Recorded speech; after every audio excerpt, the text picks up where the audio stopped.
रात का सन्नाटा चारों ओर फैला हुआ था। ट्रक हाईवे पूरा सुनसान था। चारों ओर ठंड से हाड़ कपा देने वाली ठंड चल रही थी। हाईवे के चारों ओर घना जंगल था। उसी हाईवे पर एक मर्सिडीज दौड़ रही थी। उसमें 3 लोग सवार थे, राहुल, निधि और उनकी 10 साल की बेटी तानिया। राहुल अपने दोस्त सैफ के घर ईद की पार्टी में शामिल होने के लिए गया था और पार्टी करके घर लौट रहा था। निधि ने मुस्कुराकर ड्राइव करते हुए राहुल से कहा, कुछ भी कहो राहुल, आज तो ईद की पार्टी में मजा आ गया। हाँ, मेरा दोस्त बहुत ही बिंदास और हंसी मजाक करने वाला व्यक्ति है। मैंने देखा उसके घर पर शहर की एक से एक बड़ी हस्ती थी, मगर फिर भी वो उन सबको इग्नोर करके हमें इम्पोर्टेंस दे रहा था। हाँ, देगा क्यों नहीं, आखिर मेरा दोस्त जो है। सच में राहुल, अमेरिका से इंडिया लौटकर बहुत अच्छा फील हो रहा है। वैसे तुम्हारा दोस्त सचिन अभी तक नहीं आया अमेरिका से?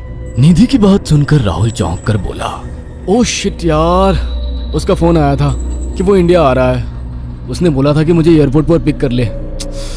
निधि बहुत नाराज होगा वो। कोई बात नहीं, उससे बोल देना कि तुम्हें बिल्कुल याद नहीं रहा और फिर तुम्हें सैफ की इनवाइट की हुई ईद पार्टी में भी तो शामिल होना था। निधि ने इतना बोला ही था कि उसकी बेटी तानिया ने अपनी माँ की ओर देखकर कहा, मुझे भूख लगी है माँ, और प्यास भी। तानिया की बात पर निधि ने बुरा सा मुंह बनाकर उसकी ओर देखकर कहा, पार्टी में तो इतना खाया था तुमने, फिर भी भूख लगी है। निधि की बात पर तानिया ने मासूम सा चेहरा बनाकर कहा, कोई बात नहीं मम्मी, मुझे पानी ही पिला दीजिए। कितनी बार बोला है मुझे मम्मी मत बोला करो। पानी अभी नहीं है, आगे जाकर कोई शॉप पड़ेगी तो बोतल खरीद के दे दूंगी। निधि की बात पर राहुल ने मुस्कुराकर कहा, छोटी बच्ची है निधि, इतना नाराज होना सही नहीं है। राहुल ने इतना कहा ही था कि अचानक एक काली परछाई राहुल की कार के सामने आकर खड़ी हो गई। राहुल के पैर अचानक ब्रेक पर पड़ गए। गाड़ी तेज रफ्तार में थी। ब्रेक अचानक लगने से पलटते पलटते बाल बाल बची थी। राहुल के चेहरे पर भयानक ठंडी में भी पसीने की बूंद टपकने लगी। वो दोनों कार से बाहर निकल आए। निधि ने डरते हुए कहा, आखिर कौन था ये? ऐसा लगा जैसे कि कोई भयानक काली परछाई मेरे कार के सामने आकर खड़ी हो गई हो। वह दोनों काली रात के सन्नाटे में इधर उधर देखने लगे। तभी निधि को एक घने पेड़ के पास 2 चमकीली हुई आंखें दिखाई दी। उसकी आंखें बिल्कुल भेड़ियों की तरह लग रही थी। निधि ने चीखते हुए राहुल से कहा, राहुल देखो कौन है वो, जल्दी से गाड़ी में बैठो, मुझे बहुत डर लग रहा है। राहुल ने उस तरफ देखा तो उसके रोंगटे खड़े हो गए। वो दोनों गाड़ी के अंदर बैठने ही वाले थे कि अचानक एक अजीब सा चेहरा वाला भयानक सा आदमी बिजली की रफ्तार से उनके सामने आकर खड़ा हो गया। राहुल ने देखा कि उसका चेहरा बिल्कुल सड़ा हुआ था और उसकी आंखें भेड़िए की तरह चमक रही थी। उसके लंबे लंबे बाल उसके कंधे तक आ रहे थे और उसके दांत भेड़िए की तरह बाहर की ओर निकल रहे थे। हाथों की जगह नुकीले पंजे थे। राहुल को देखकर अजीब से अंदाज में हंसने लगा, मगर जैसे ही राहुल की नजर उसके कपड़ों पर गई, राहुल की आंखें फटी की फटी रह गई। वो हकलाते हुए बोला, भाईजान, भाईजान, मुझे माफ कर दो, मुझे छोड़ दो। राहुल ने इतना कहा ही था कि अचानक उस अजीब से दिखने वाले भयानक आदमी ने अपने पंजों से राहुल की गर्दन कसकर पकड़ ली और एक ही सेकंड में उखाड़ कर जमीन पर फेंक दी। राहुल के धड़ से लाल रंग का खून का फुहारा फूट पड़ा।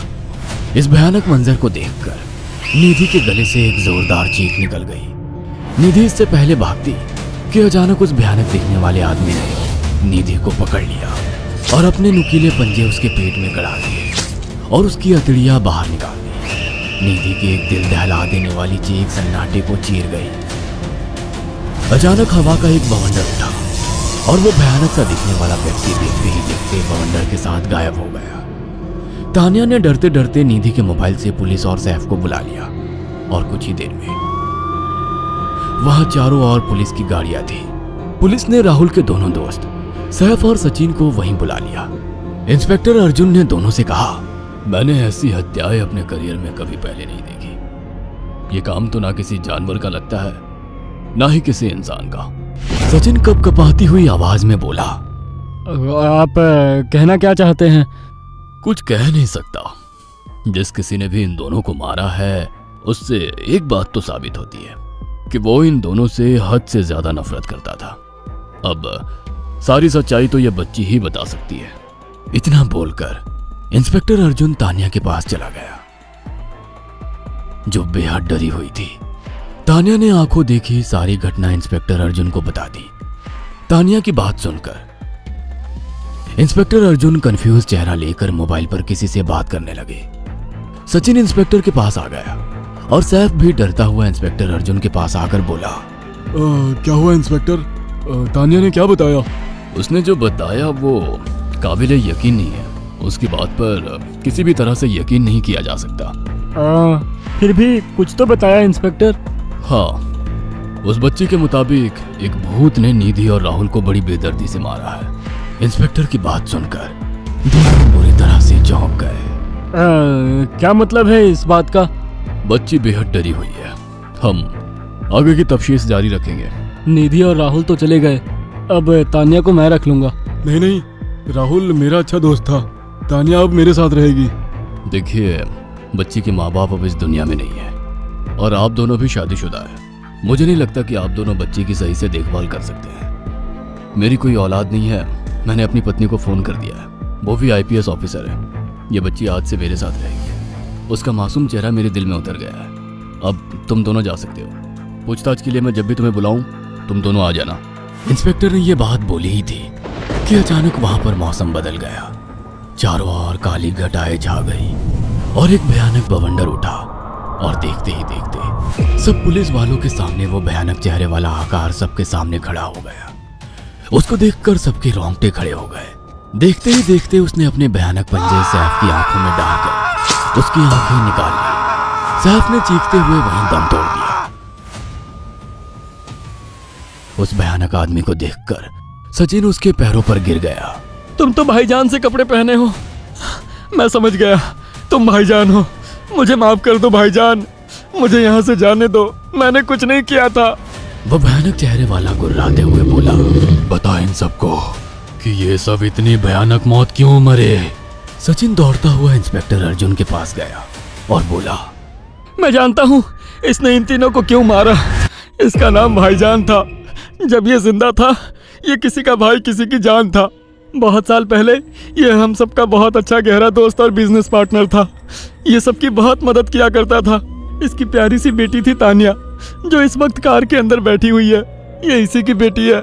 भाईजान अपने सारे पैसों से एक बहुत बड़ा हॉस्पिटल खोलना चाहता था जिससे गरीबों का मुफ्त इलाज किया जा सके, मगर हम तीनों इसके लिए तैयार नहीं थे। हमारी नीयत उसकी दौलत पर खराब थी और एक दिन हम सब धोखे से ईद के दिन भाईजान को यहाँ ले आए और इसे मारकर फेंक दिया। तो फिर तुम सबने इसकी बेटी को क्यों जिंदा छोड़ दिया? हमें बाद में पता लगा कि भाईजान ने सारी जायदाद अपनी बेटी के नाम कर दी है, इसीलिए हमने भाईजान की पत्नी को भी मार दिया। और तानिया का तुम 18 साल की उम्र पूरी करने का इंतजार कर रहे थे ताकि सारी जायदाद अपने नाम करा सको और बाद में उसे भी ठिकाने लगा सको। इसी के लिए तुम दोनों इस मासूम बच्ची को अपने साथ रखने की जिद कर रहे थे। जी, आपने बिल्कुल सही कहा। हम तानिया को भी इसी जगह लाकर मार देते। सचिन की बात सुनकर इंस्पेक्टर अर्जुन की आंखों में खून उतर आया। इंस्पेक्टर अर्जुन के कुछ कहने से पहले ही भाईजान बिजली की रफ्तार से इंस्पेक्टर अर्जुन की आंखों के सामने से सचिन को पकड़कर ले गया और उसके शरीर के टुकड़े टुकड़े कर दिए और हवा में उठे एक तेज बवंडर के साथ गायब हो गया। सारी घटना इंस्पेक्टर अर्जुन की आंखों के सामने हुई थी।